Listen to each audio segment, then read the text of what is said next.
Speech అంతా ఇప్పుడు ఇంతకు ముందు మాట్లాడింది చాలా సాఫ్ట్ గా మాట్లాడారు. చాలా సాఫ్ట్ గా మాట్లాడినటువంటి ఆయన ఎవరు దాడి చేయకుండా కఠినమైన చట్టాలు పట్టుకొస్తాం, మిమ్మల్ని రక్షించి పంపిస్తే చట్టాలు పట్టుకొస్తాం. మ్యాజిక్ మీ లలితలో మాత్రమే. లాయర్లకి డాక్టర్లకి మీకు ఎవరు దాడి చేయకుండా కఠినమైన చట్టాలు పట్టుకొస్తాం, మిమ్మల్ని సంరక్షించే చట్టాలు పట్టుకొస్తాం. ఆడపిల్లల జోలికి ఎవ్వరు చెయ్య వేస్తే, ఆడపిల్లల జోలికి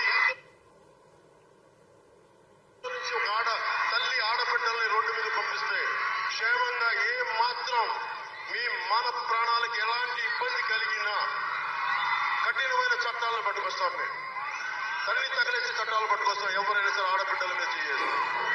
మీరు ఇది మొదటిసారి కాదు, నేను మీకోసం నాయకులు కూడా ఒకటే చెప్పాను, మీరు మా వాళ్ళకి నిలబడకపోతే నేను ప్రతి నియోజకవర్గం ఉభయ గోదావరి జిల్లాలో నేను దత్తత తీసుకుంటాను, నేనే తిరుగుతాను. అక్కడున్న గౌడ శెట్టి ఏ కులాలకి, ఏ బీసీ కులాలకి అయితే సాధికారం లేదు, అధికారం రాలేదు, రాజ్యాధికారం రాలేదు, మీరు నన్ను నమ్మండి, నేను మీ వెంట ఉంటాను. గౌరవ ఉప ముఖ్యమంత్రి గారు మాట్లాడినటువంటి మాటలు మీరు విన్నారు కదా. ఆడపిల్లలకి ఎక్కడ అన్యాయం జరిగితే అక్కడ బట్టలు ఉప్పదీసి బయటకు తీసుకొచ్చి కొట్టాలి, ఎవడైనా సరే వాడంతు చూడాలి, కఠినమైన చట్టాలు తేవాలి అన్నారు. గౌరవ ముఖ్యమంత్రి గారు కాన్స్టిట్యున్సీలో వందల మంది ఒక 120 రోజుల వ్యవధిలో బహుశా ఒక నెలలో 40 మంది ఉమెన్స్ మిస్ అయ్యారు అంటే బహుశా ఈ 4 నెలల డేటా తీసుకొస్తే మీకు కళ్ళు బయర్లు గమ్ముతాయేమో అనిపిస్తుంది. నాకు కళ్ళు బయర్లు గమ్మే అవకాశం ఉంది. ఎందుకు అంటే ఒక ముఖ్యమంత్రి కాన్స్టిట్యున్సీలో ఈ విధంగా ఉమెన్ మిస్సింగ్ అవుతుంటే వారిని ఎందుకు మిస్ అవుతున్నారు, మిస్ అయిన కేసులు ఏమైనా ట్రేస్ చేస్తున్నారా లేదా, మిస్ అయిన పిల్లలు ఎక్కడికి వెళ్ళారు, ఒకవేళ వాలంటీర్లు ఏమైనా దొంగచాటుగా ముసుగులో వచ్చి పవన్ కళ్యాణ్ గారు చెప్పినట్టుగా, కేంద్ర ప్రభుత్వం పవన్ కళ్యాణ్ గారికి చెప్పినట్టుగా వాలంటీర్లు ఏమైనా దొంగచాటుగా ముసుగులో, ఇప్పుడు వాళ్ళకి పని లేదు కదా పాపం, వాళ్ళని ఖాళీగా కూర్చోబెట్టారు, వాళ్ళకి ఏదో ఉద్యోగం ఇస్తామన్నారు, ఉద్యోగం ఏమి లేదు, గత 4 నెలల నుంచి వాళ్ళకి ఉద్యోగాలు లేవు, జీతాలు లేవు. సహజంగా మరి వాళ్ళకి జీతాలు లేనప్పుడు వాళ్ళు డబ్బులు సంపాదించుకోవాలని ఉంటుంది. అలా ఏమైనా వాలంటీర్స్ ఏమైనా దొంగచాటుగా వెళ్ళి ఈ ఇంట్లో ఉన్నటువంటి మహిళలందరినీ తీసుకుని వెళ్ళి ప్రాస్టిట్యూషన్ అమ్మేశారు ఏమో పవన్ కళ్యాణ్ గారు చెప్పినట్టుగా ఎంక్వైరీ చేయాలి. ఎంక్వైరీ చేయాలని జేపీఎం భారత్ పార్టీ డిమాండ్ చేస్తుంది. గౌరవ ఉప ముఖ్యమంత్రి గారు మీ జిల్లాల్లో మీ కాన్స్టిట్యున్సీల్లో జరుగుతున్నటువంటి ఈ అఘాయిత్యాలకి మీరు నిమ్మకు నూరెత్తినట్టు పంచలు కట్టుకొని సనాతన ధర్మాన్ని కాపాడుతానని మీరు మాట్లాడితే మరి ప్రజలకి లా అండ్ ఆర్డర్కి దిక్కెవరు సార్? ఎవరైనా పాపం ఎవరైనా మాట్లాడితే వాళ్ళ మీద పులులు పడిపోయినట్టు పడిపోయి మీ సోషల్ మీడియా వాళ్ళు ఉగ్ర రూపం చూపించేస్తారు. మీ దగ్గర డబ్బులున్నాయి, సోషల్ మీడియా ఉంది, అధికారం ఉంది, అబద్ధాలు చెప్పో, ఇంకోటి చేసో, దొంగ కన్నీరు కాచో, ముసల కన్నీరు కాచో, అబద్ధాలు చెప్పో ప్రభుత్వంలోకి వచ్చారు, ప్రభుత్వం మీదయింది, 124 సీట్లు వచ్చినాయి. ఇప్పుడు మీరు చెప్పిన విషయాలు గుర్తులేవు, మాట్లాడిన మాటలు గుర్తులేవు, చేస్తానన్న ప్రామిసులు గుర్తులేవు, ఇస్తానన్న వాగ్దానాలు గుర్తులేవు, రాష్ట్ర ప్రజలు గుర్తులేరు, మీ అనుచరులు మీకు గుర్తున్నారు, మీ పార్టీ కార్యకర్తలు మీకు గుర్తున్నారు, మీ కులం వాళ్ళు మీకు గుర్తున్నారు, మీ అనుచరులు మీకు గుర్తున్నారు, మీకు ఎవడైతే 100 కోట్ల రూపాయలు అప్పులు ఇచ్చాడో వాడు గుర్తున్నాడు, కానీ రాష్ట్ర ప్రజలు గుర్తులేరు. రాష్ట్రంలో ఆడపిల్లల భద్రత గుర్తులేదు, రాష్ట్రంలో చిన్నపిల్లల భద్రత గుర్తులేదు. ఐఎమ్ వెరీ సారీ, ఈ పోస్కోలు ఉప ముఖ్యమంత్రి మాట్లాడతారు,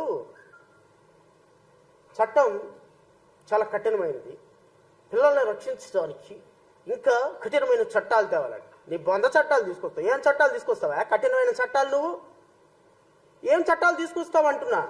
సుగాలి ప్రీతి కేసుకి ఇంతవరకు దిక్కులేదు.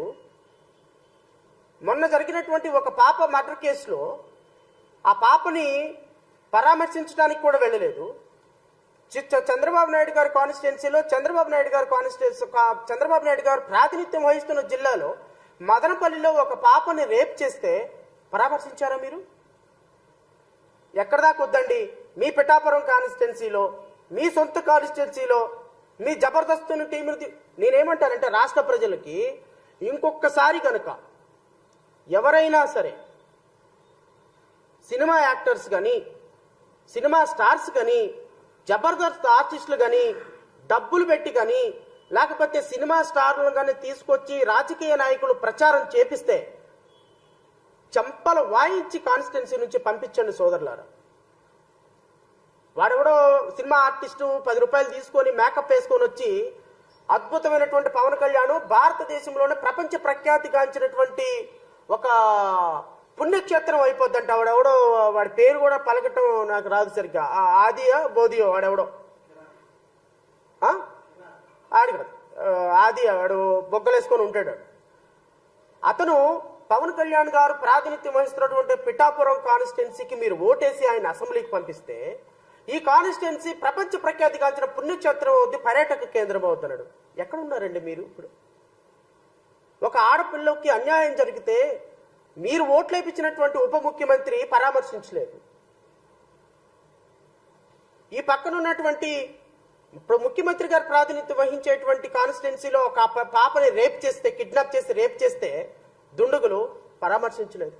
మొన్న ఒక పాపని కిరసనాయలు పోసి చంపేస్తే పరామర్శించలేదు.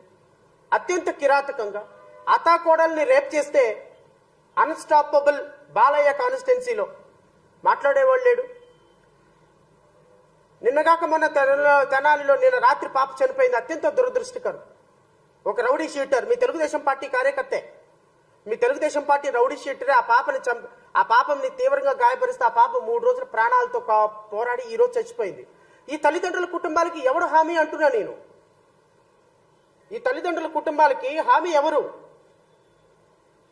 చాలా చాలా బాధ అనిపిస్తుంది నాకు.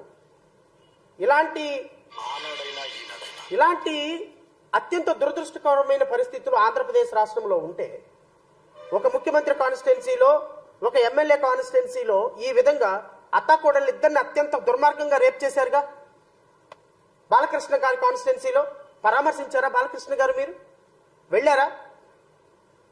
వెళ్ళకపోగా ఈ బావా బామర్దులు ఆడే డ్రామాలు చూడండి.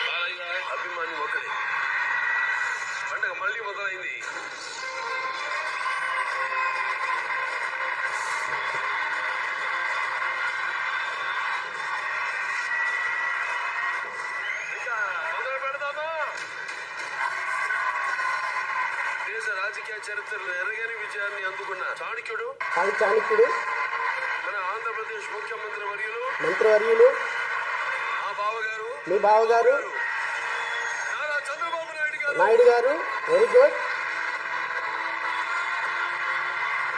ఈ నాయన పొగుడు కొట్టం, ఆయన ఈయన పొగొట్టం.